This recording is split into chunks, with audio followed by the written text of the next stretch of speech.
साबिक सदर आज़ाद कश्मीर मसूद खान अमरीका में पाकिस्तान के सफ़ीर नामजद हो गए।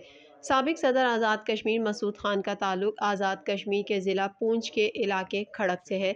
आज़ाद कश्मीर का सदर बनने से पहले वो पाकिस्तान के institute of strategic studies Islamabad के डायरेक्टर जनरल के ओहदे पर फाइज थे, जबकि वो अक़वाम मुत्तहिदा में पाकिस्तान के मुस्तकिल मंदूब भी रह चुके हैं। इसके अलावा उन्होंने पाकिस्तान के सफ़ीर की हैसियत से चीन में भी खिदमत अंजाम दी। उन्होंने पाकिस्तान की फ़ॉरेन सर्विस में अपनी खिदमत का आगाज़ 1980 में किया। इस दौरान वो चीन में पाकिस्तान के थर्ड सेक्रेटरी, सेकंड सेक्रेटरी और बतौर सेक्रेटरी काम कर चुके हैं। मसूद खान अक़वाम मुत्तहिदा में पॉलिटिकल काउंसलर, अक़वाम मुत्तहिदा के जनेवा ऑफिस में कई फॉर्म्स और इंटरनेट गवर्नेंस कमेटी के चेयरमैन की हैसियत से भी अपना नाम कमा चुके हैं। फॉरेन सर्विस के दौरान उन्होंने दफ्तर खारजा में section officer, director economic cooperation, director secretary general office, director general बराए ईस्ट एशिया पैसिफिक और दफ्तर खारजा के तर्जुमान की हैसियत से भी फ़राइज़ सर अंजाम दिए।